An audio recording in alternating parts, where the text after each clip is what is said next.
Olá pessoal, sejam bem-vindos à segunda aula da nossa escola Casa do Pão. Já estamos ao vivo, vá mandando esse link aí para as pessoas dos seus grupos de WhatsApp, para os seus parentes, para os seus familiares. Hoje nós vamos estudar, nós vamos fazer na nossa segunda aula. Semana passada a gente falou da Igreja Apostólica, né, do ano 100 ao ano, do ano 33 ao ano 100 depois de Cristo. E hoje nós vamos entrar na fase da Igreja Perseguida, que é do ano 100 ao ano 313 depois de Cristo. E hoje nós vamos começar com a perseguição à verdade, né? A igreja foi perseguida em duas linhas de frente, basicamente. Foi perseguida na verdade, né? Começaram a surgir heresias no início da igreja e foram feitos muitos concílios para tentar responder essas heresias.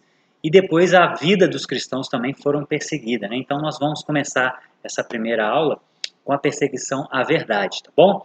Queria chamar nosso amigo André, irmão em Cristo, que vai nos ajudar, nos dar essa aula.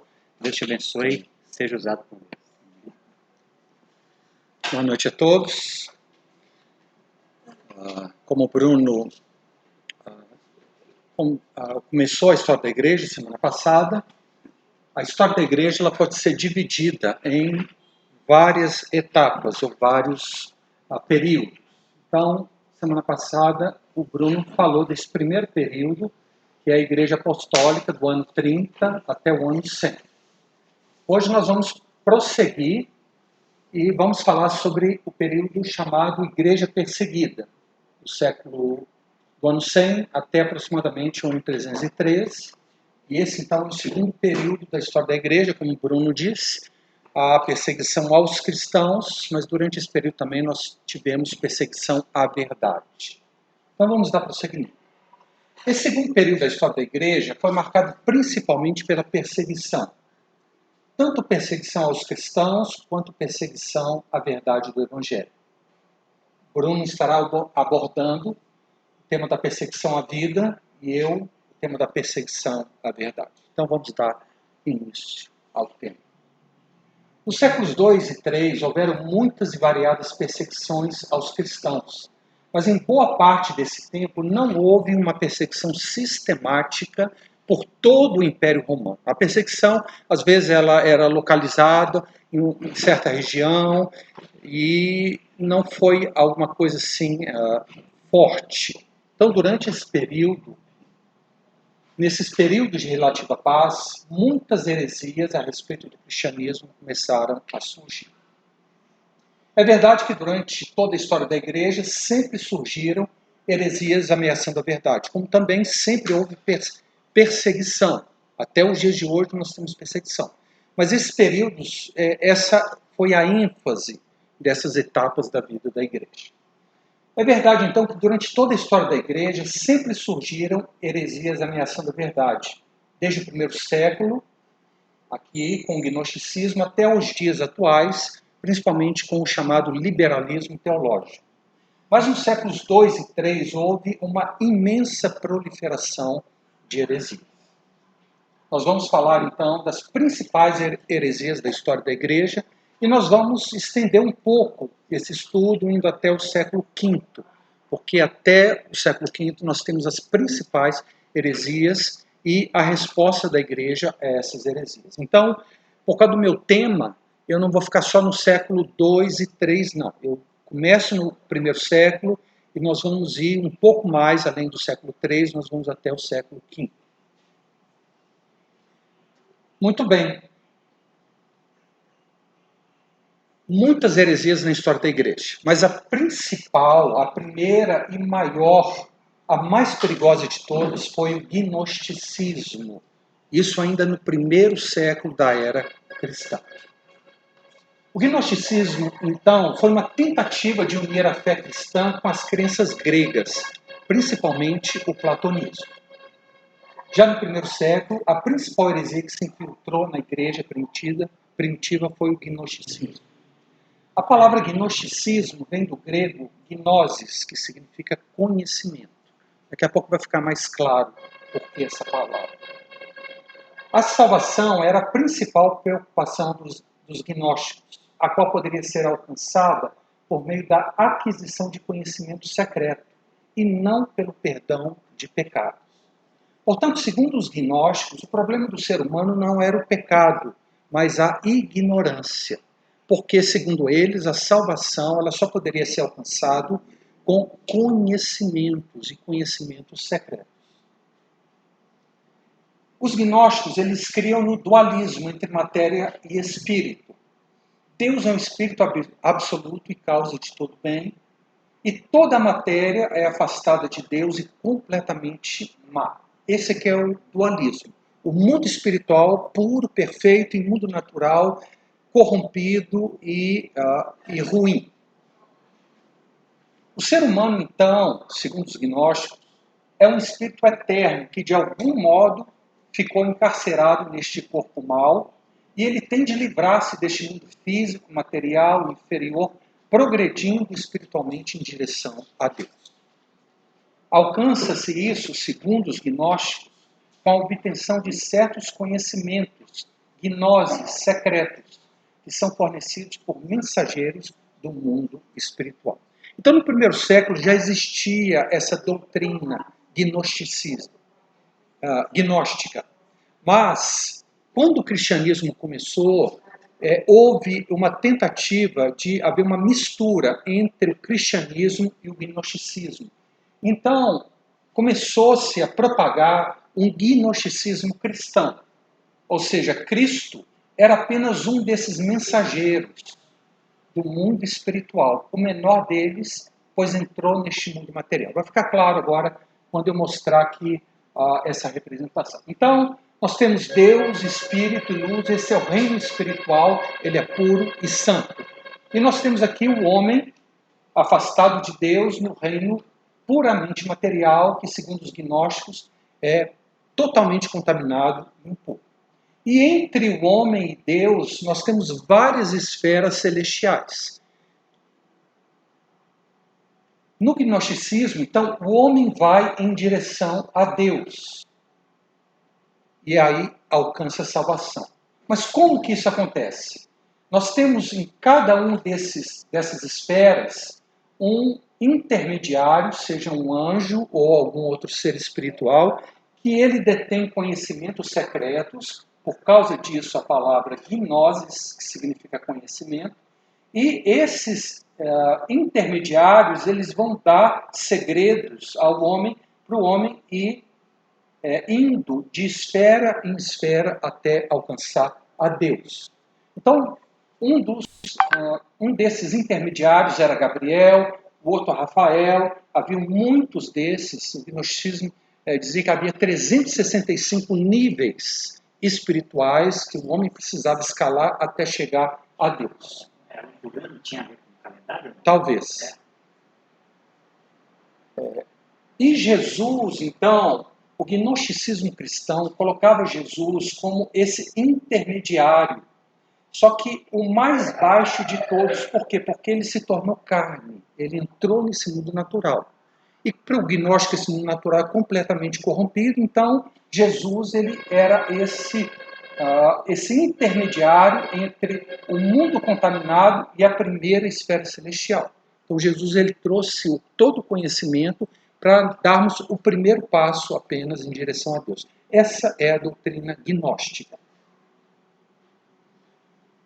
Vamos voltar um pouco mais aqui. Como eu disse, o gnosticismo ele existiu desde o primeiro século.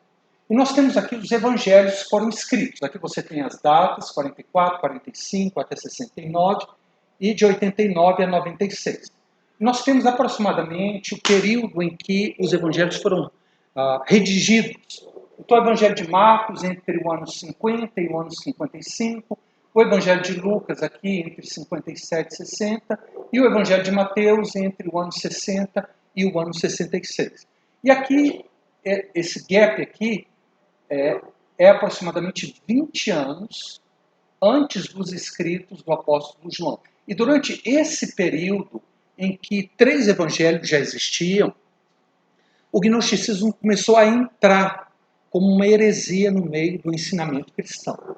E foi por causa disso, principalmente, que João escreveu o seu evangelho. O evangelho de João, então, é uma resposta a essa mente, ou a esse ensino, ou a essa heresia gnóstica que colocava Jesus como apenas o primeiro intermediário entre o mundo natural e o mundo espiritual. E se nós observarmos com cuidado como João escreve, você vai ver que ele queria atingir diretamente o ensino gnóstico, e nós vamos ver aqui, por exemplo, alguns versículos. O Evangelho de João, então, foi escrito primariamente para combater o gnosticismo que estava entrando na igreja. Olha aqui, Evangelho de João, capítulo 1, versículos 1 e 14. No princípio era o verbo estava com Deus, o verbo era Deus, aquele Deus puro lá do mundo espiritual. E o verbo se fez carne e habitou entre nós, cheio de graça e de verdade. Então, quando João diz que o verbo era Deus e ele se fez carne, esse é um golpe fatal na doutrina gnóstica. Porque, segundo os gnósticos, nada material, natural, pode ser puro. E Deus, então, nunca entraria na nossa realidade natural, porque ela é completamente impura. É isso que ensina o dualismo. Outro versículo de João, 1 Epístola de João, capítulo 4, versículo 2. Nisto reconheceis o Espírito de Deus. Todo espírito que confessa que Jesus Cristo veio em carne é de Deus. 2 João 1,7. Porque muitos enganadores têm saído pelo mundo afora, os quais não confessam Jesus Cristo vindo em carne. Assim é o enganador e o anticristo. Então parece que os escritos do apóstolo João tiveram um objetivo principal, que era combater o gnosticismo, dizendo que o próprio Deus tomou a forma humana e veio aqui a esse mundo. É verdade, ele deve ter tido muitos outros objetivos, mas com certeza esse era o principal. E é por isso que o Evangelho de João está localizado depois de outros evangelhos, no final do primeiro século, porque no final do primeiro século, essa heresia gnóstica estava ameaçando a verdade do Evangelho. Ok? Vamos prosseguir então. Então, voltando à nossa representação da doutrina gnóstica, aqui nós temos o gnosticismo e nós temos o cristianismo em oposição ao gnosticismo. No gnosticismo, o homem vai em direção a Deus, mas no cristianismo, Deus vai em direção ao homem. Então nós temos aqui o Evangelho de João afirmando que o Verbo se fez carne, habitou entre nós e nós vimos a sua glória. Ou seja, ele não perdeu a glória dele quando ele se encarnou. Então, para o cristão, o Verbo se fez carne e não se contaminou. Então, nós temos aqui essa diferença de doutrina do gnóstico. São necessários conhecimentos secretos, e Jesus é colocado aqui embaixo, nessa escala. E o cristianismo, que não é o homem que vai subindo, é Deus que desce até a nossa realidade, e ele é Deus encarnado.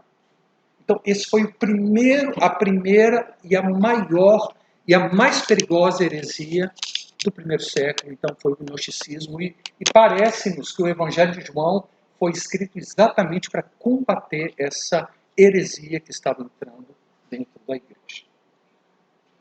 Muito bem, vamos prosseguir.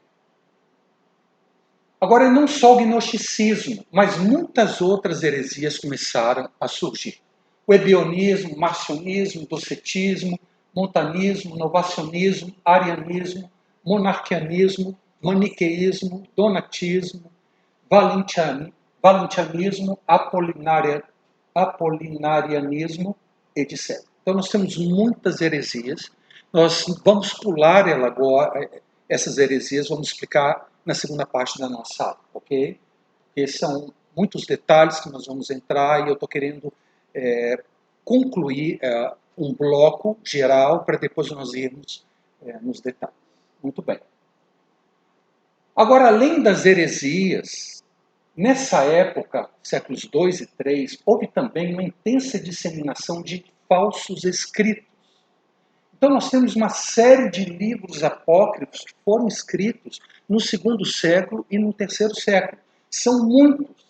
O Pastor de Hermas, Carta dos Laodicenses, Epístola de Inácio, o Evangelho dos Egípcios, o Evangelho da Verdade, o Evangelho de Bartolomeu, o Evangelho segundo os Hebreus, Atos de Paulo, Epístola de Policarpo, Apócrifo de João, Apocalipse de Pedro, Didaquê. Então nós temos uma série de livros que foram disseminados. E qual era o objetivo do adversário? Era semear joio no meio do trigo. E nós não tínhamos não só os livros apócrifos, que foram escritos naquela época. Nós temos também um conjunto de livros chamado pseudepígrafo. O que significa pseudepígrafo? Eu vou dar uma explicação simples. Eu escrevo toda uma doutrina e eu coloco abaixo, assinado apóstolo Paulo, para dar credibilidade ao que eu escrevi. Então, isso é um livro pseudepígrafo, ou falso autor. Então, se colocava o nome de alguém reconhecido, famoso, para dar credibilidade a essa obra. Mas, na verdade, não tinha sido aquela pessoa que realmente escreveu aquele livro. Então, nós temos o Evangelho de Tomé, o Evangelho de Pedro, o Proto-Evangelho de Tiago, o Evangelho de Nicodemos, Evangelho pseudo-Mateus, Evangelho dos 12, Evangelho árabe da infância de Jesus, Evangelho de José, Carta perdida aos Coríntios, Atos de Pedro, Atos de João, Atos de André, de Tomé, de Paulo, Apocalipse de Tiago, de Estevão, de Tomé, de Paulo. Então nós temos uma imensa variedade de escritos ditos religiosos e ditos cristãos que estavam se espalhando no meio da cristandade juntamente com as heresias. Qual era o objetivo do adversário? Era semear joio no meio do trigo, porque nessa época nós ainda não tínhamos o cânon formado, o conjunto de livros considerados sagrados, que hoje nós temos em nossas Bíblias. Nessa época, as cartas do apóstolo Paulo, elas passeavam ou iam em certas igrejas, o evangelho ia em outras igrejas, então ainda não tinha sido definido o conjunto de livros sagrados. Então, muitos escritos foram, nós temos o registro de todos esses até hoje. Então há um livro, um conjunto de 3 volumes, que são só os apócrifos e os pseudepígrafos. E é muito interessante estudar esse material, mas primeiro você tem que conhecer bem a sua Bíblia, porque senão você pode ficar meio apertado ou alguma dúvida ser semeada na sua mente, tá? Então, além das heresias, nós temos uma disseminação enorme de falsos escritos nesses 2 séculos. Os pseudepígrafos são todos falsos. Todos falso autor. E os apócrifos? Os apócrifos, a pessoa que escrevia que assinava. Então, O apócrifo de João foi João que assinou? por exemplo, Epístola de Barney foi Barney que escreveu. Policarpo que escreveu. Se bem que eu não tenho certeza que foram eles que escreveram, não. Mas esses aqui eram pessoas da época, que existiam na época. E bem que esses aqui também, né? Quer dizer, os apóstolos já tinham morrido. Então, pessoas escreveram dizendo que os apóstolos que tinham escrito aquelas coisas. Ok? E a Paulo, eu acho que já fala numa das cartas dele, né? Ela está circulando cartas aí com o meu nome e que não é minha, né? Não são minhas. Então, na época dele já tinha. Por exemplo, eu vou dar outro exemplo de pseudepígrafo aqui. O livro de Adão e Eva, o livro dos 12 patriarcas, a gente nem existia escrita ainda na época de Adão e Eva. O livro de Enoque, não existia ainda escrita. Mas chegaram até os nossos dias esses livros apócrifos. Okay?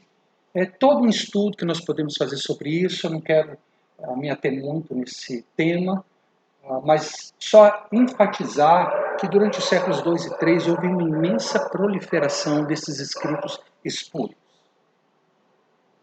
Qual foi, então, a resposta da igreja às heresias e aos falsos escritos? Devido a esses 2 fatores, as heresias e os falsos escritos, os líderes religiosos se viram forçados a, em primeiro lugar, reforçar a apostolicidade da igreja. Segundo, compilar uma lista de livros sagrados, o cânon. Em terceiro lugar, formular um credo dos apóstolos. Então vamos entrar nesses 3 itens que foram a resposta da igreja a toda essa disseminação de escritos espúrios. 1. Reforçar a apostolicidade da igreja. Muitas das seitas que listamos anteriormente, em especial as gnósticas, afirmavam que só eles possuíam a verdade. Pois Jesus tinha ensinado a verdadeira gnose, ou verdadeiro conhecimento, a algum apóstolo individualmente de forma secreta. Ou alguém teria recebido novas revelações diretamente de Deus. E tal conhecimento e revelação teria chegado apenas a esse grupo. Então é isso que essas heresias diziam. O apóstolo tal recebeu um ensino secreto de Jesus, ele escreveu e nós temos esse ensino, e esse ensino é que vai basear a nossa vida cristã. Para se precaver desses ensinos e revelações secretas e individuais, foi estabelecido que grande parte da igreja precisava reconhecer aquele ensino como apostólico, e que também tal doutrina tivesse sido ensinada por outros apóstolos ou seus sucessores, e não apenas por certo grupo ou indivíduo escolhido por Deus. Ou seja, a igreja precisa aceitar esse escrito que está sendo divulgado. Se só um grupo aceita ele como divinamente inspirado e o restante da igreja não aceita, então ele não tem validade. Assim, o argumento da sucessão apostólica assumiu vital importância, pois qualquer ensino para ser considerado autêntico precisava ter vindo de alguma testemunha ocular que esteve com Jesus, algum apóstolo, e também fosse conhecido e aceito por grande parte da igreja. Então, esses grupos isolados que tinham doutrinas exóticas, eles estavam automaticamente fora da verdade, porque Cristo não veio ensinar nada secreto. O que ele ensinou para os discípulos espalharam, e há uma tremenda coerência na doutrina cristã. Okay? Então, essa foi a primeira resposta da igreja, dizer o seguinte: olha, o que você está afirmando que veio de Deus, só vocês reconhecem isso como verdade, ou o resto da cristandade reconhece? Segunda resposta da igreja às heresias e aos falsos escritos: compilar uma lista de livros sagrados. Pouco a pouco foi se formando nesses 2 séculos, 2 e 3, um consenso dentro da igreja de que o Antigo Testamento deveria fazer parte das Escrituras e de quais seriam os livros sagrados do Novo Testamento. Os 4 evangelhos foram os primeiros a serem aceitos, pois apesar de suas diferenças, eles concordavam a respeito dos pontos básicos da fé cristã. O livro de Atos e as epístolas paulinas conseguiram também a aceitação geral da igreja desde o início. Outros livros, como a terceira epístola de João, a epístola de Judas e o Apocalipse de João, demoraram um pouco mais para serem universalmente aceitos. Então, começou-se, a igreja se reunia e começou-se a se formar várias listas. Esses são os livros sagrados, esses são os livros que a igreja deve aceitar como autênticos. Então, várias listas de livros do Novo Testamento foram produzidas ao longo dos primeiros séculos. Alguns tiravam uma ou outra carta de Paulo, outros não aceitavam as epístolas de João, e assim por diante. E o cânon foi definitivamente confirmado, então, por Atanásio em 367, no século IV. Mas essa preocupação desde o segundo século já existia. Um excelente livro, gente, que descreve em detalhes todo esse processo de escolha desses livros que chegaram a se tornar a nossa Bíblia, como esse processo ocorreu, quais foram os critérios escolhidos para o livro pertencer ao cânon da igreja, estão nesse livro aqui. Gente, esse é um dos livros mais importantes que eu acho que os cristãos precisam ler. Porque com esse livro aqui, você tem respostas. Por exemplo, esse livro também responde a uma das maiores objeções à Bíblia como palavra de Deus, pois fornece uma série de fatos comprovando que as Escrituras não foram corrompidas com o passar dos séculos e que a Bíblia que temos em mãos é totalmente digna de crédito. Então, esse livro apresenta provas científicas, históricas, quais foram os critérios usados para que cada um dos livros do cânon fosse considerado sagrado e autêntico. E por que esses livros não foram modificados com o passar do tempo? Então, isso aqui é ciência. E, na minha opinião, esse é um livro que todo cristão precisava ler, porque ele vai te dar uma base do que é a Bíblia, como ela foi formada e por que nós podemos confiar nesses livros tão antigos.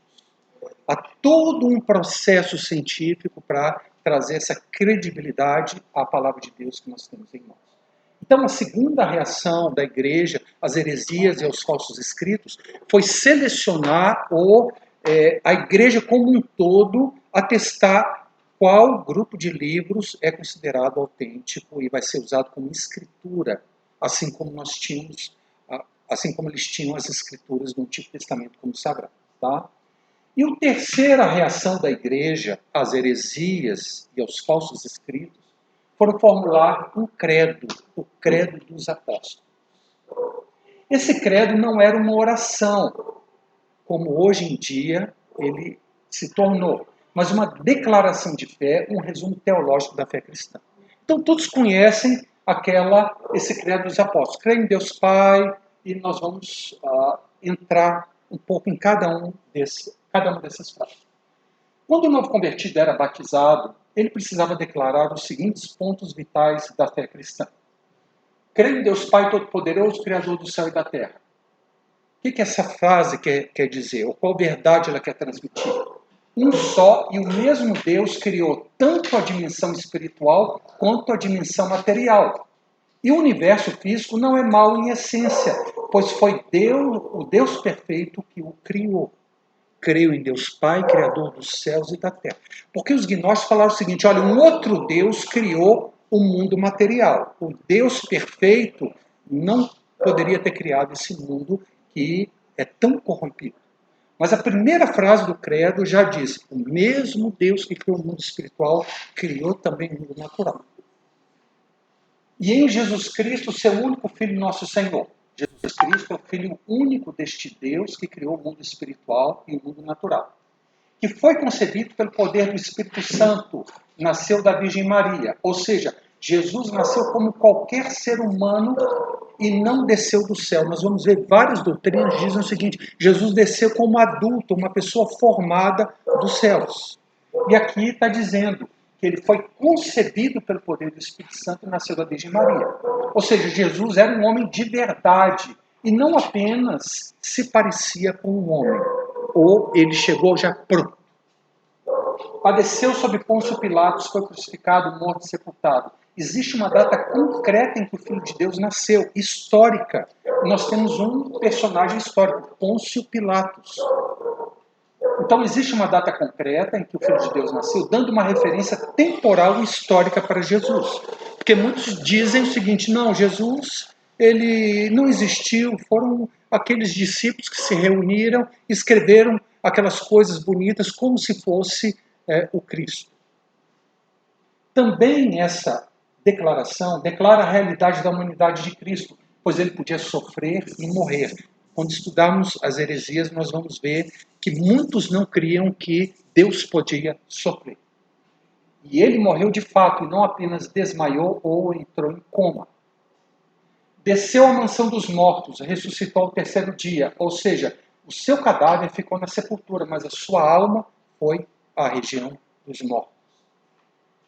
Outra coisa que isso aqui também declara: existe vida após a morte, existe a ressurreição do corpo físico. Isso declara a divindade de Cristo. Subiu aos céus, está sentado à direita de Deus Pai Todo-Poderoso. Ele está acima de todos, pois somente a ele foi dada essa posição elevada, à direita de Deus Pai Todo-Poderoso. E o credo continua: de onde há de vir a julgar os vivos e os mortos, para combater a ideia de que Deus é um ser todo amoroso e que não julga e nem condena.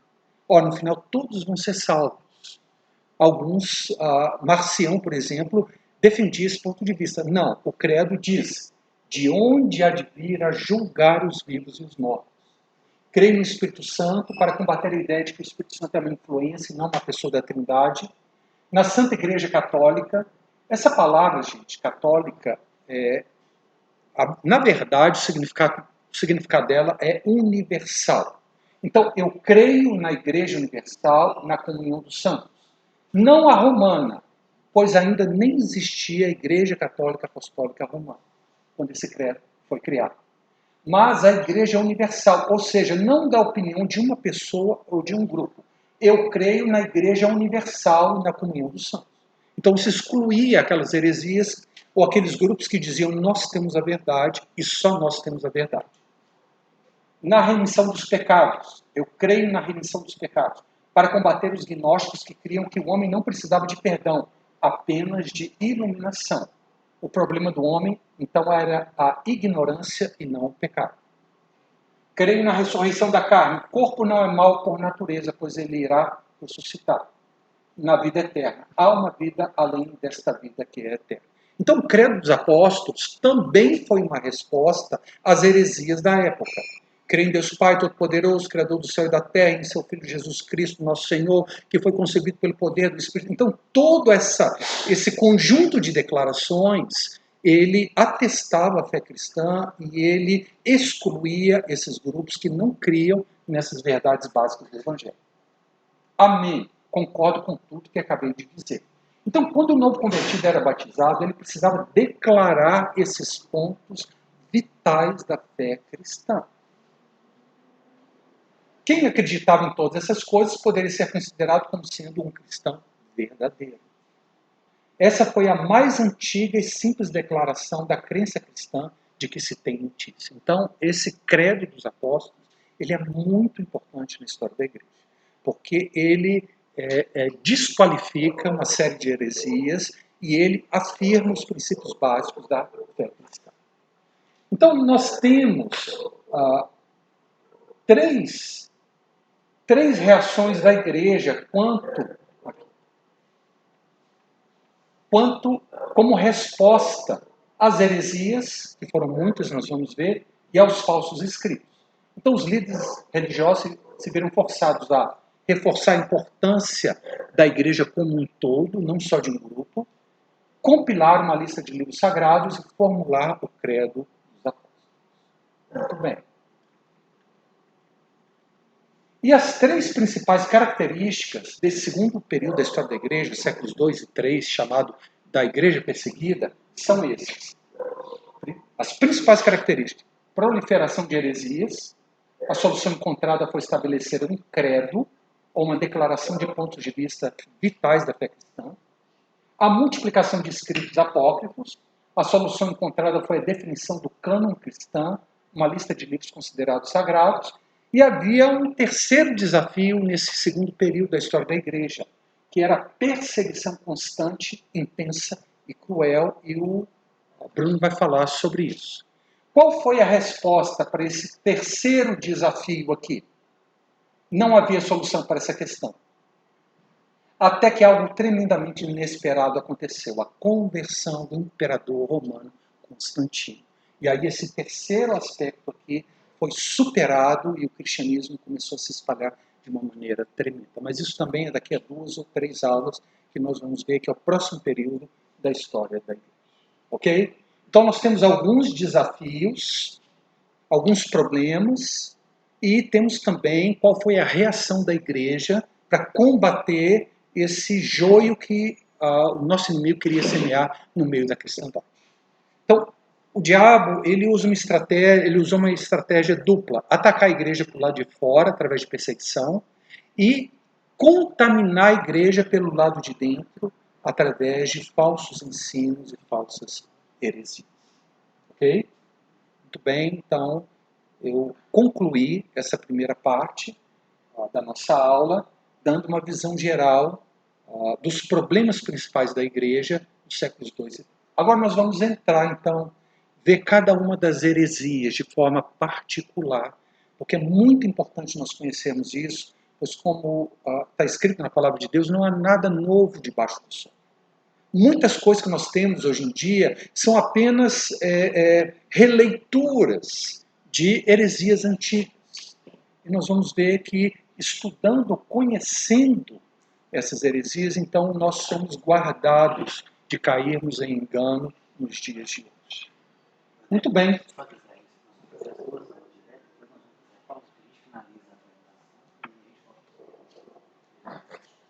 Não.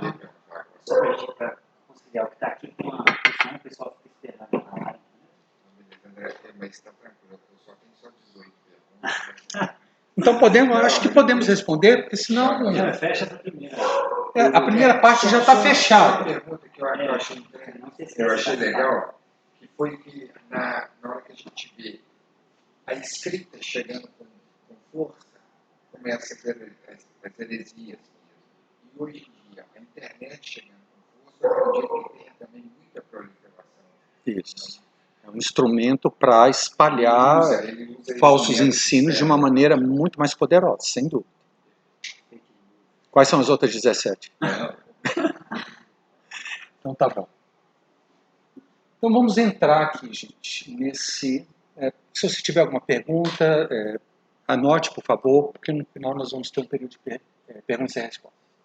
Muito bem, vamos estudar então as concepções pseudo-cristãs na história da igreja a respeito da pessoa de Cristo. A primeira heresia foi o docetismo, séculos I e II. Era uma seita gnóstica cristã que negava a humanidade de Cristo. Porque, como você se lembra, eu acabei de falar, o gnóstico achava impossível que Deus, que é perfeito, que é glorioso, pudesse se encarnar e entrar no nosso mundo natural. Então, os gnósticos, eles tinham uma doutrina dentro da igreja que era chamada de docetismo. Então, eles negavam, aqui nós temos uma pessoa e duas naturezas. Eles negavam a natureza humana de Cristo.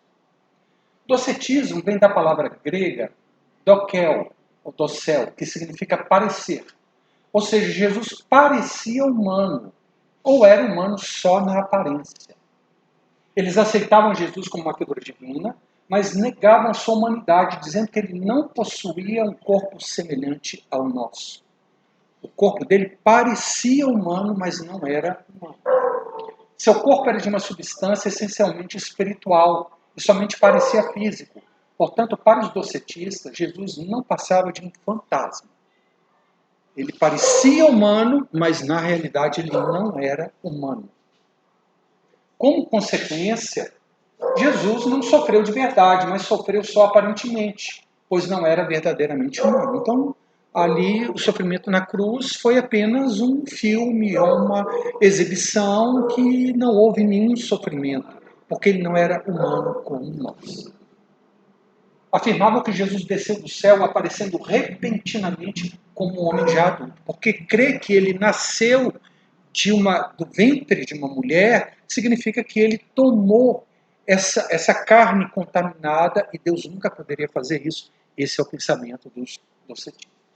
Essa suposição de que Jesus desceu do céu repentinamente como um homem adulto tinha por finalidade fortalecer o pensamento gnóstico de que não faz sentido a divindade, que é perfeita, vestir-se com roupa suja, entre aspas, ou seja, ter um corpo material. Eles achavam isso impossível. Por quê? Porque a base da doutrina gnóstica é o dualismo. O espírito é bom, é puro, é perfeito, e o mundo material é caído, é corrompido, é mau por essência. Como vimos, João, no seu evangelho, então, ele dá um golpe fatal nessa doutrina gnóstica, dizendo que o verbo, no princípio era o verbo estava com Deus, o verbo era Deus. E continuando, ele diz, o verbo se fez carne, habitou entre nós e vimos a sua glória. Ou seja, Deus tomou um corpo como o nosso e não foi contaminado, porque nós vimos a sua glória. Glória como do unigênito do Pai. Então, essa é a primeira heresia que surgiu. Ela está bem ligada ao gnosticismo, porque como nós vimos, desde o primeiro século, esse ensino ele era proliferado no meio do Império Romano. Segunda heresia, ebionismo, século I. Essa seita ela é judaico-cristã, que negava a divindade de Jesus. Então Jesus ele era homem, mas ele não era Deus. Ebionismo vem da palavra hebraica ebione, que significa pobre. Os integrantes dessa seita exibiam um alto rigor ascético, tendo João Batista como modelo de vida, vestindo de peles de animais, comendo só mel silvestre. Então eles eram bem rigorosos eles tinham um rigor ascético na sua prática de vida. Como judeus, olha, essa é uma seita judaica cristã. Como judeus, eles amavam a lei judaica e criam que Jesus Cristo foi um simples homem, filho de José e Maria, mas tendo Jesus em alta estima. Diziam que ele era um homem de elevada ética moral, cumpridor da lei, sucessor de Moisés. Jesus para eles era o Messias judeu, enviado pelo Deus dos judeus para o povo judeu, e sobre o qual desceu o Espírito Divino do Cristo em seu batismo, mas que, porém, se retirou do homem Jesus antes dele morrer na cruz. Então, Jesus era um homem nascido de José e Maria, e no batismo desceu o poder, a unção de Deus sobre ele, mas antes dele ser crucificado, esse Cristo, né, deixou a pessoa de Jesus. Então, eles não criam, tinham Jesus em alta conta, em alta estima, mas não criam que ele era Deus.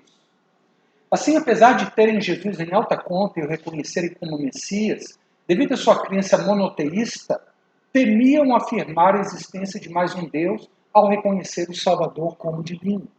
Isso é a mente judaica, monoteísta. Não, nós não podemos crer que Jesus é Deus, porque senão vão ser dois deuses.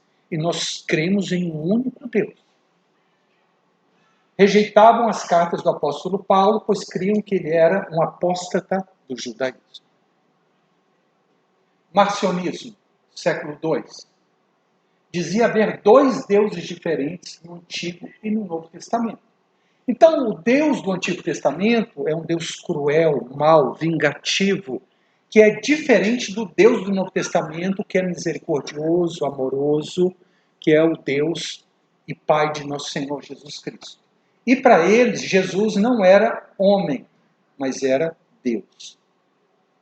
Heresia formulada por Marcião, entre 110 e 160. Marcião cria que o Deus do Antigo Testamento, Jeová, era um Deus inferior, mau e cruel, totalmente diferente do Deus do Novo Testamento, que era um Deus superior, bom e misericordioso. Foi Jeová do Antigo Testamento que fez o mundo material, o mundo mau por essência, e criou o homem imperfeito.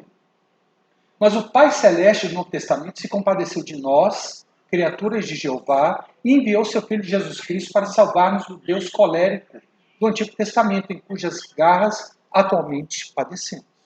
Então eles criam que haviam dois deuses diferentes. O Deus do Antigo Testamento não pode ser o mesmo Deus do Novo Testamento.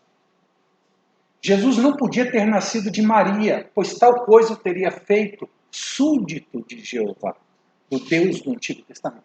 Mas apareceu repentinamente como homem já adulto. Vocês estão vendo? Várias heresias afirmavam isso, por causa que no credo tem aquela declaração, nasceu da Virgem Maria.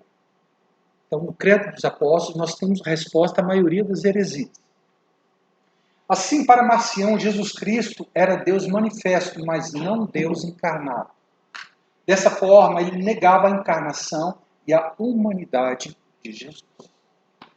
Como esse Deus do Novo Testamento, além disso, como esse Deus do Novo Testamento é um ser todo amoroso, não haverá juízo final. E todos serão salvos independentemente de crerem ou não em Jesus. E aqui nós temos as raízes do universalismo. Por isso que no credo está escrito, e virá julgar vivos e mortos. Alguma pergunta? A gente pode prosseguir? Monarquianismo, séculos 2 e 3. Negava a plena divindade de Jesus Cristo. Jesus, então, era um homem, como nós somos, mas era um Deus menor. O Espírito Divino, Cristo, desceu sobre o homem Jesus no momento do seu batismo, dando-lhe poder, o qual passou a acompanhá-lo durante o seu ministério terreno.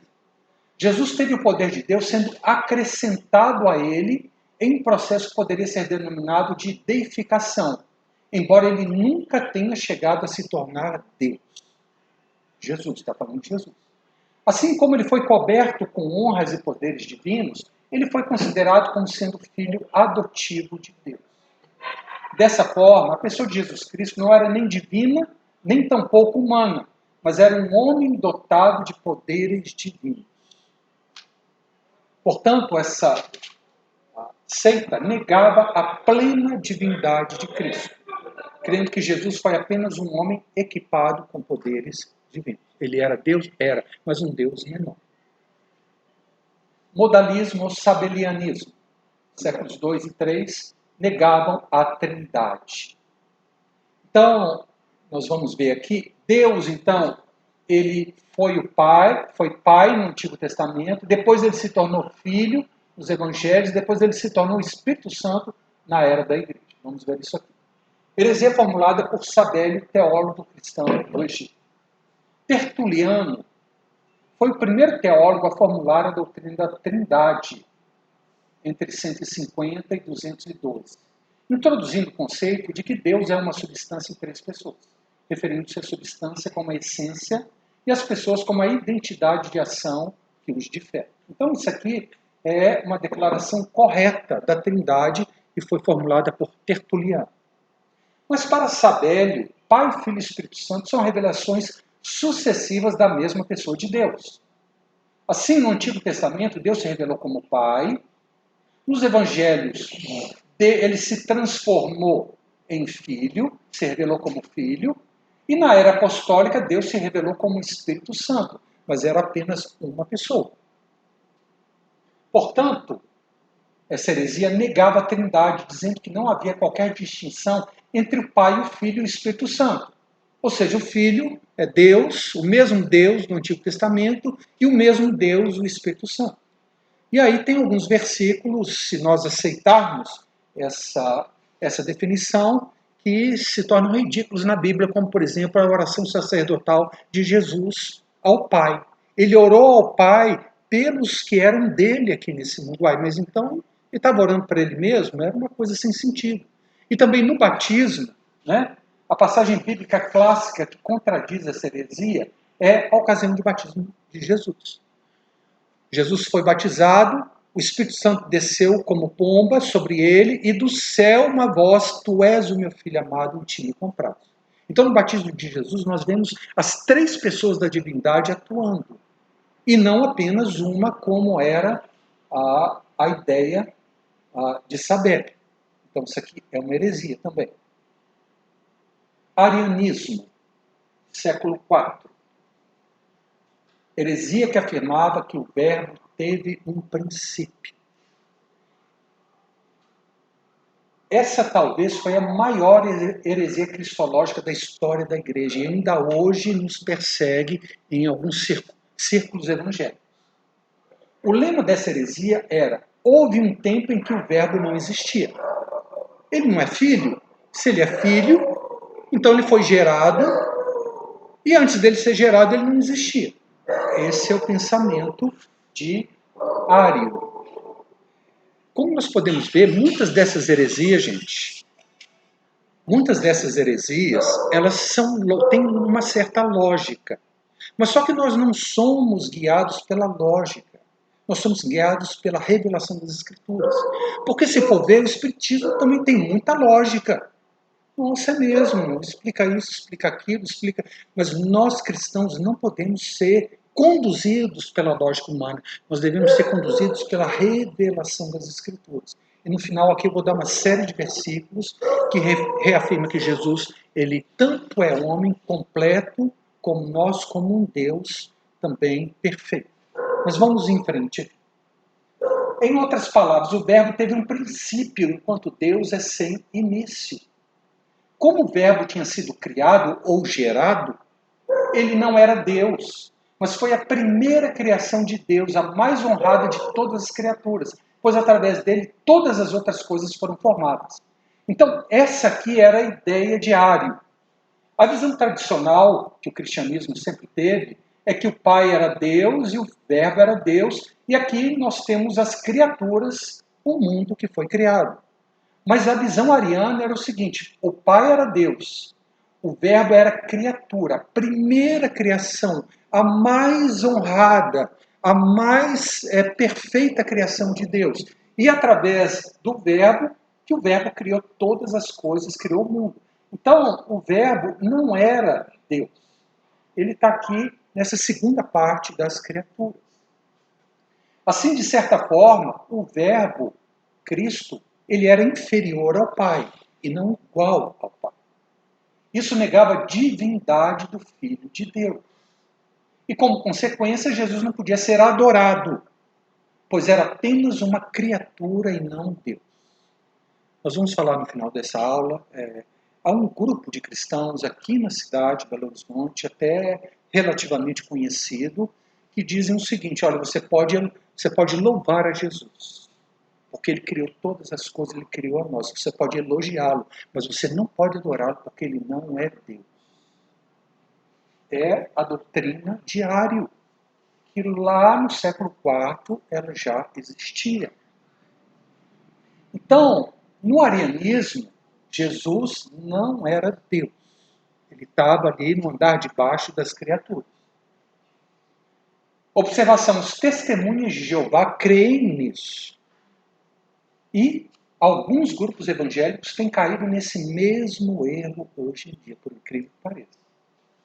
A doutrina de Ário põe em perigo o próprio cerne da fé cristã, pois desde o princípio do cristianismo, Jesus tinha sido adorado como Deus. E para combater essa heresia, foi conclamado, então, o primeiro concílio da igreja, o concílio de Nicéia. Isso só foi possível porque Constantino se converteu e ele começou a apoiar a igreja. Ele pagou a passagem de cristãos por todo o Império Romano, os bispos, para se reunirem em um só lugar e decidirem questões religiosas. Resumidamente, esse concílio manifestou 3 posições teológicas a respeito do Filho. Para os arianos radicais, o Filho era diferente do Pai quanto à sua essência ou substância. Ele não tinha a mesma natureza de Deus Pai. Havia os moderados ali que estavam entre um e o outro, que diziam que o Filho era semelhante ao Pai quanto à essência ou substância. Não igual, mas semelhante. E para os ortodoxos, o Filho era igual ao Pai quanto à essência ou substância. Ou seja, em todos os aspectos, o Pai e o Filho são igualmente Deus. Então, essa foi uma heresia que abalou a igreja. E houve, se você estudar com detalhes, houve muitos desdobramentos desse concílio. Mas não vamos entrar nessa parte, não. O terceiro grupo prevaleceu e um credo foi estabelecido. Terceiro grupo, que o Filho era igual ao Pai quanto à sua essência. Em todos os aspectos, o Pai e o Filho são igualmente Deus. Então a igreja se reuniu lá no IV século e eles, para combater esse ensino que estava dentro da igreja, eles então formularam um credo. O credo é esse aqui. Cremos em um Deus Pai Todo-Poderoso, Criador de todas as coisas visíveis e invisíveis. Novamente, contra-argumentando o gnosticismo. E em no Senhor Jesus Cristo, Filho de Deus, gerado como unigênito do Pai, isto é, da substância do Pai. Deus de Deus, luz de luz, Deus verdadeiro de Deus verdadeiro, gerado, não feito, consubstancial com o Pai, mediante o qual todas as coisas foram feitas, tanto as que estão nos céus como as que estão na terra, que para nós humanos e para a nossa salvação, desceu e se fez carne, se fez homem, e sofreu e ressuscitou ao terceiro dia e virá para julgar os vivos e os mortos. Cremos também no Espírito Santo. Aos que dizem, pois, que houve quando o Filho de Deus não existia, e que antes de ser concebido não existia, e que foi feito das coisas que não são, ou que foi formado de outra substância ou essência, ou que é uma criatura, ou que é mutável ou variável, a estes a Igreja Universal anatematiza, amaldiçoa. Então, essa declaração de fé, ela é muito importante, porque ela combate diretamente essa heresia que dizia que o Filho, na eternidade passada, houve um momento, um tempo em que o Filho não existia. Aí depois ele foi gerado pelo Pai, na eternidade passada ainda, e aí através dele ele criou todas as coisas, esse mundo natural, esse universo, e ele veio a esse mundo natural. Mas ele não era tão Deus quanto o Deus Pai. Ou seja, ele não era eterno, o Filho. E esse credo aqui, então, foi estabelecido para combater essa ideia, essa heresia ariana. Vamos prosseguir. Apolinarismo, século IV, negava a plena humanidade de Jesus Cristo. Heresia formulada por Apolinário, bispo de Laodiceia. De modo similar ao monarquianismo, que negava a plena divindade de Jesus, ele era apenas um ser humano dotado de poderes divinos, o apolinarismo negava a plena humanidade de Jesus. Um negava a plena divindade e esse negava a plena humanidade. Combatendo o arianismo, Apolinário enfatizou a plena divindade de Jesus, porém negou sua plena humanidade. Apolinário elaborou uma teologia cristológica segundo a qual o espírito humano de Jesus foi substituído pelo Logos eterno. E ele foi além, afirmando que Jesus não tinha uma alma e espírito como o nosso. Jesus tinha um corpo humano, mas uma alma divina. Então, olha aqui. Ele era Deus, mas como o homem é composto de corpo, alma e espírito, Jesus, ele não tinha um espírito como nós temos e ele não tinha uma alma como nós temos. O espírito e a alma eram divinos. Só o corpo de Jesus era plenamente humano. Ou seja, ele diminuía, ele negava a plena humanidade de Jesus Cristo. Negava a plena humanidade de Cristo, crendo que Jesus tinha apenas uma natureza, a divina, e que a mesma foi transformada em carne. Continuando, nestorianismo, século V, negava a união da divindade e da humanidade de Cristo em uma só pessoa. Heresia formulada por Nestório, bispo de Constantinopla. Nestório era contra o título Theotokos, ou portadora de Deus, mãe de Deus, atribuído a Maria pela Igreja, crendo que esse título exaltava Maria indevidamente. Ele sugeriu o título de Christotokos, ou seja, mãe de Cristo, ou portadora de Cristo, como mais adequado. Queremos dizer com isso que Maria fora mãe somente da parte humana de Jesus. Portanto, Maria era mãe só do Jesus histórico, não a mãe do Filho de Deus. Ou seja, Jesus, o Espírito Eterno, o Verbo, não entrou no ventre de Maria. Maria gerou um homem, e aí o Espírito Eterno, o Verbo, veio sobre este homem. A partir desse pensamento, ele criou uma doutrina da pessoa de Cristo, segundo a qual as duas naturezas, divina e humana, estabelecem uma união, não literal, mas apenas conceitual, tipo marido e esposa. Conclusão. As naturezas humana e divina de Jesus eram totalmente separadas uma da outra, resultando em duas pessoas e duas naturezas. Então, havia a natureza e a pessoa humana, e havia a natureza e a pessoa divina. Jesus Cristo, ele era dividido a dois, ok? Dividido por dois. Para resolver essa questão, foi estabelecido o terceiro concílio, o concílio de Éfeso. Não vamos entrar em detalhe. Mas eles negavam, então, a união da divindade e da humanidade de Cristo em uma só pessoa. Eutiquianismo, século V. A natureza divina absorveu a natureza humana de Cristo. Olha aqui, ó. Era uma só pessoa e uma só natureza. E o humano foi absorvido pelo divino na concepção de Jesus. Heresia formulada por Eutico, monge de Constantinopla. Para Eutico, após a encarnação, as duas naturezas, humana e divina, fundiram-se numa só, a divina. A divindade de Cristo subjugou a sua humanidade, resultando em apenas uma natureza e uma pessoa. Cristo, então, era Deus com aparência humana, não humano de verdade. Assim, a natureza humana de Cristo foi reduzida a nada. Em Cristo houve uma fusão, uma mistura das naturezas divina e humana, sendo que a divina prevalece, o que resultou em uma nova e terceira natureza. Por causa dessa heresia, foi estabelecido o quarto concílio da Igreja, que produziu o credo de Calcedônia. Então, os 4 primeiros concílios da Igreja foram para discutir heresias a respeito da pessoa e da natureza de Jesus.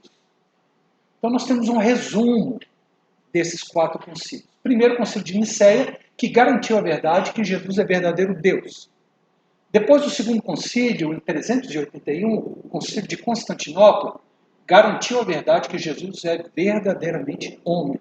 O terceiro concílio de Éfeso, em 431, garantiu a verdade que, apesar de ser Deus e homem, Jesus é uma só pessoa.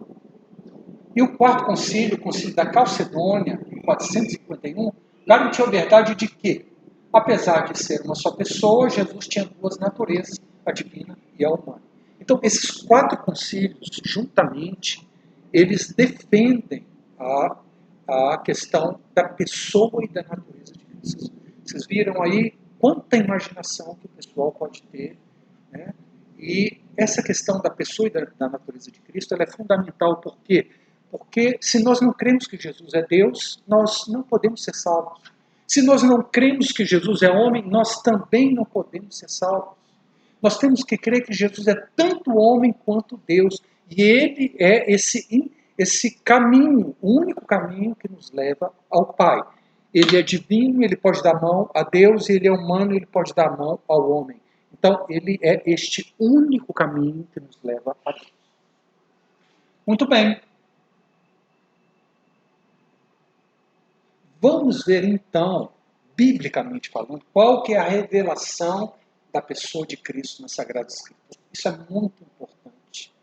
Às vezes nós achamos que sabemos, não, nós precisamos ter esses versículos assim memorizados, porque muitas falsas doutrinas têm surgido aí pelos nossos dias.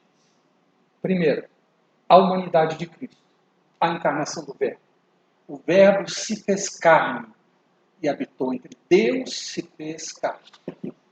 O que era desde o princípio, o que temos ouvido, o que temos visto com os nossos próprios olhos, 1 João, o que contemplamos e as nossas mãos apalparam com respeito ao Verbo da vida. Ou seja, Jesus não era um fantasma, você podia tocar nele. João diz isso. Nós apalpamos o Verbo da vida, para combater aquelas heresias que falavam, não, ele era só aparentemente humano, ele era um fantasma. Não, nós tocamos nele. Nisto reconheceis o Espírito de Deus. Todo Espírito que confessa que Jesus Cristo veio em carne é de Deus. E todo Espírito que não confessa Jesus não procede de Deus, pelo contrário, esse é o Espírito do Anticristo. Gente, muitas pessoas se dizem católico-espíritas. Isso é impossível, porque os princípios católicos e o espírita é completamente oposto um ao outro.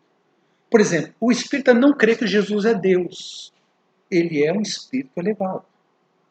E ele chegou depois de muitas e milhares de reencarnações. Primeira coisa que está em conflito. Segunda coisa, para os espíritas, os nossos pecados são pagos através das reencarnações. E a Bíblia diz que os nossos pecados foram levados na cruz e colocados sobre Cristo. Então, são 2 visões completamente diferentes. As pessoas dizem, eu sou católico espírita. Gente, ou você é católico, ou você é espírita. Porque a questão da pessoa de Cristo é central na fé cristã. E você precisa ter um correto entendimento da pessoa de Deus, porque se você não tiver esse correto entendimento, ou você vai ser desviado para outras heresias, ou você nem mesmo pode ser salvo. Se você não acredita que Jesus é Deus, que ele veio aqui só para trazer uma série de bons ensinamentos, isso não vai te salvar. Porque muitos enganadores têm saído pelo mundo afora, os quais não confessam Jesus Cristo vindo em carne. Assim é o enganador e o anticristo. Então todos esses versículos reforçam a questão da humanidade de Jesus. E sem dúvida alguma, grande é o mistério da piedade. Aquele que se manifestou em carne, foi justificado em espírito, visto dos anjos, pregado aos gentios, crido no mundo e recebido na glória. Ele se manifestou em carne. Pois também, 1 Pedro 3,18, pois também Cristo padeceu uma única vez pelos pecados, o justo pelos injustos, para nos conduzir a Deus. Morto, sim, na carne, mas vivificado no Espírito. Gente, há muitos outros versículos que declaram a humanidade de Cristo. Mas vamos ficar apenas com esse no momento. O corpo humano de Jesus. E crescia Jesus em sabedoria, estatura e graça diante de Deus e dos homens. O ser humano ele precisa crescer. Ele precisa crescer em tamanho, em estatura, no porte físico, mas também em sabedoria, em inteligência, em conhecimento. Isso nos fala do corpo. Desculpe. Essa questão do conhecimento é um outro aspecto. Então, ele crescia em estatura. E ali estava a fonte de Jacó. Jesus, pois cansado do caminho, assentou-se junto à fonte. Se Jesus tivesse um corpo que era principalmente divino, ou uma mistura do divino com o humano, em que o divino absorveu o humano, ele não ia se cansar. Mas Jesus, ele cansado do caminho. João 19, 28. Mais tarde, sabendo que tudo estava consumado, e para que a Escritura se cumprisse, disse, tenho sede. Só um ser humano pode declarar isso. E depois de jejuar 40 dias e 40 noites, teve fome. Ele é plenamente humano. Contudo, Jesus insistiu, alguém me tocou, porque senti que de mim saiu poder. Aquela mulher com fluxo de sangue. Ele tinha que ser humano para ele sentir que alguém tocou a ele. Ele, Jesus, nos dias da sua carne, tendo oferecido com forte clamor e lágrimas. Gente, se ele não tivesse um corpo como o nosso, ele não podia derramar lágrimas. Tendo oferecido com forte clamor e lágrimas, orações e súplicas a quem o podia livrar da morte, e tendo sido ouvido por causa da sua piedade. Esses são versículos que reforçam que o corpo humano de Cristo era exatamente igual ao nosso. A alma humana de Jesus. Se vocês se lembram, tinha uma heresia que dizia que ele não tinha alma humana. E crescia Jesus em sabedoria, conhecimento, em aprendizado. Isso é alma, isso fala da nossa mente. Então lhes disse, a minha alma está cheia de tristeza. Gente, Deus não fica cheio de tristeza. Mas Jesus diz, a minha alma está cheia de tristeza até a morte. Ficai aqui e vigiai comigo. Outro versículo. Agora está angustiada a minha alma. E que direi eu? Pai, salva-me desta hora. Mas precisamente com esse propósito vim para essa hora. Vendo-a, o Senhor se compadeceu dela e disse, não chores. Ouvindo isso, admirou-se Jesus. Se ele fosse onisciente, apenas a parte divina, ele não ia se admirar, porque ele já sabe todas as coisas. Mas, de alguma maneira, a natureza humana e a divina coabitaram, sem uma absorver a outra, sem uma entrar em choque com a outra. Gente, é um mistério. A pessoa de Cristo, a encarnação do Verbo, é um mistério. Nós não podemos compreender com a nossa mente limitada. O que nós podemos é apenas aceitar o que a Escritura nos revela a respeito dele. E Jesus chorou. Ele tinha uma alma, ele tinha sentimentos. Ele chegou a chorar de tristeza. João 11:35. Então, o corpo humano dele era como o nosso e a alma humana também como a nossa. Agora vamos trazer versículos que reforçam a divindade de Cristo. A Bíblia afirma que Jesus é Deus. No princípio era o Verbo estava com Deus, o Verbo era Deus. E o Verbo se fez carne e habitou entre nós. Já falamos sobre esse versículo. Tenham em vocês o mesmo modo de pensar de Cristo Jesus, que mesmo existindo na forma de Deus, não considerou o ser igual a Deus algo que deveria se apegar. Alguns liberais modernistas pensam que Jesus se despojou da sua divindade quando ele veio a esse mundo. Não. Ele era Deus. Ele se despojou da sua glória para ver esse mundo, mas não da sua divindade. Porquanto esse versículo para mim ele é tremendo. Porquanto nele, em Cristo, habita corporalmente toda a plenitude da divindade. Não habita apenas 1/3 da divindade em Cristo, não. Toda a plenitude da divindade habita corporalmente na pessoa de Cristo. É isso que nós vemos na palavra de Deus. Os discípulos reconheceram que Jesus era Deus. E logo disse a Tomé, põe aqui o dedo e vê as minhas mãos. Chega também a mão, põe no meu lado. Não sejas incrédulo, mas crente. Respondeu-lhe Tomé, que era um dos 12. Senhor meu e Deus meu. Tomé declarou que Jesus era Deus. E os demônios também reconhecem Jesus como Deus. Também os espíritos imundos, quando viam, prostravam-se diante dele e exclamavam, tu és o Filho de Deus. Então, a Bíblia, os discípulos e os demônios reconhecem que Jesus Cristo foi Deus, que corporalmente habitou nele toda a plenitude da divindade. Gente, esse é um versículo tremendo. Se você parar para pensar nisso, você vira o cabeção. Ele mata todos, né? Mata todos os outros. Da humanidade. Exatamente. Jesus, o Islã, ele diz o seguinte, Jesus nunca declarou que ele era Deus. Se você não conhece bem a sua Bíblia, você não vai ter resposta para isso. Mas Jesus, sim, declarou que ele era Deus. Mas ele lhes disse, meu pai trabalha até agora e eu trabalho também. Por isso, pois, os judeus ainda mais procuravam matá-lo, porque não somente violava o sábado, mas também dizia que Deus era o seu próprio pai, fazendo-se igual a Deus.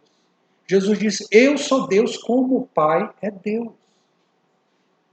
Novamente pegaram os judeus em um outro momento. Aqui é João capítulo 5, aqui é João capítulo 10. Novamente pegaram os judeus em pedras para atirar. Disse-lhe Jesus, tenho-vos mostrado muitas boas obras da parte do Pai. Por qual delas me apedrejais? Responderam-lhe os judeus, não é por boa obra que te apedrejamos, mas sim por causa da blasfêmia, pois sendo tu homem, te fazes a ti mesmo Deus. Então você tem que saber esses momentos na palavra de Deus para você responder a um pessoal do Islã. Né? João capítulo 8. Por isso eu vos disse que morrereis nos vossos pecados, porque se não credes que eu sou, aqui Jesus usou o nome de Deus sagrado do Antigo Testamento. Se vocês não creem que eu sou, morrerei nos vossos pecados. Quando levantares o Filho do Homem, então sabereis que eu sou e que nada faço por mim mesmo. Em verdade vos digo, antes que Abraão existisse, eu sou. Jesus usou o nome de Deus no Antigo Testamento para se referir a si. Além dessas, vocês estão vendo aqui o Evangelho de João, ele reforça mais a divindade de Cristo do que a sua humanidade. Mateus, Marcos e Lucas reforçam mais a humanidade de Cristo, mas João reforça a divindade. E ele escreveu no final do primeiro século, principalmente para combater a heresia do gnosticismo. Muito bem, para pessoas que dizem que Jesus não é Deus, que você pode louvá-lo, mas não pode adorá-lo, então você precisa saber dessas três coisas. Primeiro, Jesus perdoa pecados e só Deus pode perdoar pecados. Trecho lá de Marcos 2, da cura do paralítico, que eles desceram do teto. Jesus disse ao paralítico, filho, os teus pecados estão perdoados. Gente, Jesus perdoou pecados. E só Deus pode fazer isso. E os judeus sabiam disso. Mas alguns dos escribas que estavam sentados ali arrazoavam em seu coração. Isso é blasfêmia. Quem pode perdoar pecados senão um que é Deus? E Jesus, percebendo logo por seu espírito que eles assim arrazoavam, disse, por que arrazoais sobre essas coisas em vosso coração? Qual é mais fácil? Dizer ao paralítico, estão perdoados os teus pecados? Ou dizer, levanta-te, toma o teu leito e anda? Ora, para que saibais que o Filho do Homem tem sobre a terra autoridade para perdoar pecados, disse ao paralítico, eu te mando, levanta-te, toma o teu leito e vai para a sua casa. Só Deus pode perdoar pecados. E a Bíblia diz que Jesus perdoou pecados. Lucas capítulo 7. Por isso, aquela mulher que ungiu os pés de Jesus e enxugou com seus cabelos. Por isso te digo, perdoados lhe são os seus muitos pecados, porque ela muito amou. Mas aquele a quem pouco se perdoa, pouco ama. Então disse a mulher, perdoados são os seus pecados. Então Jesus perdoou pecados, só Deus pode perdoar pecados. Jesus foi adorado E só Deus pode ser adorado. Você se lembra no final do Apocalipse lá, João com aquela revelação tremenda, se ajoelhou para adorar o anjo disse, não faz isso não. Eu sou conservo teu, adora a Deus. Então só Deus pode ser adorado. E Jesus foi adorado. Entrando na casa, os magos do Oriente viram o menino Jesus com Maria sua mãe. Prostrando-se, o adoraram desde criança. Isso aqui eles sabiam que Jesus era Deus. E abrindo seus tesouros, entregaram-lhe as suas ofertas. Marcos 2:11. Ouvindo Jesus que o tinham expulsado, encontrando-o, perguntou, crês tu no Filho do Homem? Ele respondeu e disse, quem é, Senhor, para que eu creia nele? Jesus lhe disse, já o tens visto e é o que fala contigo. Então afirmou ele, creio, Senhor, e o adorou. Se Jesus não fosse Deus, ele não podia receber adoração. Ele ia falar com este homem, não, você não pode me adorar, adore a Deus. Mas ele recebeu a adoração. Mateus 8:2. Eis que um leproso, tendo se aproximado, adorou-o, dizendo, Senhor, se queres, podes me purificar. Mateus 9:18. Enquanto essas coisas lhes dizia, eis que um chefe, aproximando-se de Jesus, o adorou e disse, minha filha faleceu agora mesmo, mas vem, põe a mão sobre ela e viverá. Gente, esse chefe aqui sabia que Jesus era Deus e o adorou. Só Deus pode receber a adoração. Agora, esse aqui para mim é a maior prova que Jesus foi adorado. Apocalipse capítulo 5. Digno é o cordeiro que foi morto de receber o poder e riqueza, e sabedoria, e força, e honra, e glória e louvor. E os 4 seres viventes respondiam, amém. Também os anciãos prostraram-se e adoraram. Jesus está no terceiro céu, sentado à direita de Deus Pai, e ele foi adorado pelas hostes celestiais. Ou seja, ele também é Deus. Aqui uma passagem profética de Hebreus, falando quando Cristo voltar, a sua segunda vinda. E novamente Deus Pai, ao introduzir o primogênito no mundo, diz, e todos os anjos de Deus o adorem. Isso aqui é Deus Pai falando para os anjos. Adorem ao meu filho. Só Deus pode ser adorado. Opa. Deve ter acabado aqui? Ou... Não, é porque tem um aí que tira a apresentação. Obrigado. Jesus então se colocou como Deus, Jesus perdoou pecados e Jesus foi adorado.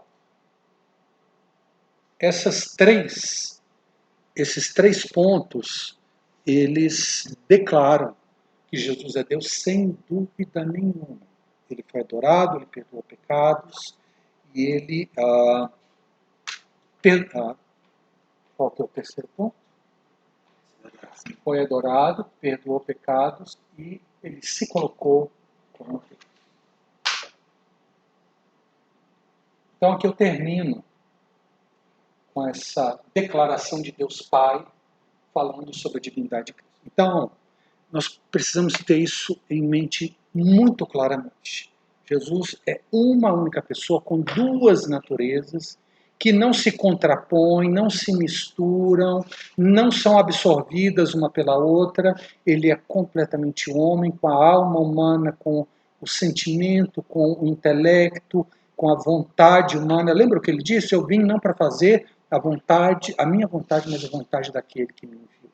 Então a vontade humana de Jesus se submeteu à vontade divina e andou em perfeita harmonia essas 2 naturezas dentro da pessoa de Deus. E esses versículos aqui que nós temos em nossas Bíblias, então, eles nos mostram essa natureza dupla e esses versículos refutam todas aquelas heresias na história da igreja. E como eu disse, hoje em dia nós temos grupos que dizem, como eu já expliquei, não, Jesus pode... O líder de louvor lá de onde eu reunia foi convidado para esse lugar, para trazer o louvor, e ele estava lá louvando a Jesus, adorando Jesus. Quando ele acabou, chamaram ele para a salinha e falaram, você não pode adorar Jesus, você pode louvá-lo, mas adorá-lo, não. Gente, isso aconteceu aqui em Belo Horizonte. Isso, sim, sim. Alguém famoso, eu não vou citar o nome porque não é adequado. Depois eu falo aqui quando acabar a gravação. E há um grupo, outro grupo de irmãos também na cidade, judaico-messiânico, que crê que Jesus é o Messias, que crê que Jesus é o Messias enviado por Deus, mas eles não creem que Jesus é Deus. Eles não se referem a Jesus como Deus. Eles têm medo de, declarando isso, falar que existem dois deuses e não um só, mas a falta de conhecimento da Trindade, então, leva a todos esses enganos. Nós precisamos ter muito claramente em nosso coração e em nossa mente quem é Jesus e que ele foi feito totalmente homem e totalmente Deus para a nossa salvação. Amém? Terminamos. Bruno? Gente, é isso então. Semana que vem nós vamos falar sobre a igreja perseguida na vida, né? Então nós vamos entrar nas perseguições que houveram desde Nero, da era da igreja primitiva ainda, até a última perseguição antes de Constantino dar fim às perseguições. E aí nas próximas aulas a gente dá continuidade. A igreja imperial, depois a igreja na Idade Média. Tá bom? Obrigado a todos, Deus abençoe e até a próxima quinta-feira, viu? Fica com Deus.